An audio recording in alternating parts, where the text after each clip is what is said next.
Hi hello welcome to Sai EC YouTube channel. Telangana government RTA charges పెంచడం జరిగింది. 2017 తర్వాత మొదటిసారిగా వాహన రిజిస్ట్రేషన్ ఛార్జెస్ పెంచిన తెలంగాణ రాష్ట్ర ప్రభుత్వం.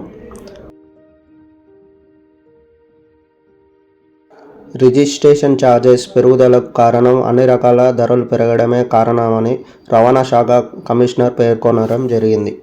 పెరిగిన రిజిస్ట్రేషన్ ఛార్జెస్ అనేవి మనకు జూలై 27 ఆదివారం నుంచి అమల్లోకి వస్తున్నాయని తెలపడం జరిగింది. ఈ ధరలు అనేవి ముఖ్యంగా వాహనాల రిజిస్ట్రేషన్, హైపథికేషన్, వాహనాల యాజమాన్య బదిలీ, ఆర్సీ రెన్యువల్, అలాగే అడ్రస్ చేంజ్. ఒక ఆర్టీఓ పరిధి నుండి మరొక ఆర్టీఓ పరిధిలోకి ఆర్సీ సర్టిఫికేట్ చేంజ్ చేసుకోవాలన్నా, అలాగే క్లియరెన్స్ సర్టిఫికేట్ కోసం కానీ, అలాగే ఎన్ఓసి నో అబ్జెక్షన్ సర్టిఫికేట్ కోసం కానీ ముందు 100లలో ఉండేది, అది కాస్త 1000లో చేంజ్ చేయడం జరిగింది. ఓనర్షిప్ చేంజ్ కోసం, అలాగే హైపథికేషన్ తీసేయడానికి, అలాగే ఆర్టీఓ క్లియరెన్స్ సర్టిఫికేట్ కోసం మనకు పాత రేట్లు 2 వీలర్కి 200, అలాగే పెద్ద వెహికల్కి అయితే 400గా ఉండేది. కానీ ఇప్పుడు 2 వీలర్కి అయితే వెహికల్ వ్యాలిడేషన్ బట్టి అందులో 0.5%, అలాగే పెద్ద వెహికల్కి అయితే 0.1% ఛార్జెస్ ఇప్పుడు తీసుకోవడం జరుగుతుంది.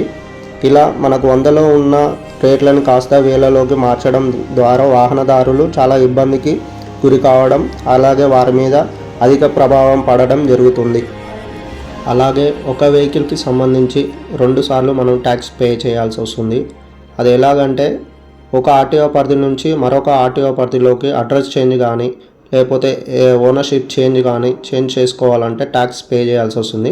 మొదటగా ఫస్ట్ ఆర్టీఓ పరిధిలో మనము క్లియరెన్స్ సర్టిఫికేట్ కోసము ట్యాక్స్ పే చేయాలి. అలాగే అడ్రస్ చేంజ్ కోసం, ఓనర్షిప్ చేంజ్ కోసం ఏదైతే ఆర్టీఓ పరిధిలోకి మనము ట్రాన్స్ఫర్ అవుతున్నామో వాళ్ళకు కూడా మనం ట్యాక్స్ పే చేయాల్సి వస్తుంది. ఈ విధంగా 2 సార్లు ఒకే వెహికల్కి ట్యాక్స్ పే చేయాల్సి వస్తుంది. ఈ విధంగా తెలంగాణ ప్రభుత్వం ఛార్జెస్ అనేది పెంచడం జరిగింది. లెర్నింగ్ లైసెన్స్ 6 నెలల వ్యవధికి 100 రూపాయలు ఉన్నది 200 చేయడం, అలాగే పీవీసీ కార్డ్ కోసం ఒక 100 రూపీస్ పెంచడం. ఇదే విధంగా ప్రతి ఒక్క దాని మీద, ఫిట్నెస్ మీద కూడా మనకు 100 రూపాయలు ఛార్జెస్ అదనంగా విధించడం జరిగింది. పెరిగిన డీటెయిల్స్ అనేది మనకు డిస్క్రిప్షన్లో లింక్ రూపంలో పొందుపరుస్తాను. దీని మీద మీ కామెంట్స్ తెలియజేయండి. ఈ ఇన్ఫర్మేషన్ మీకు నచ్చినట్లయితే లైక్ అండ్ షేర్, సబ్స్క్రైబ్ చేసుకోండి. ధన్యవాదములు. Thank you so much.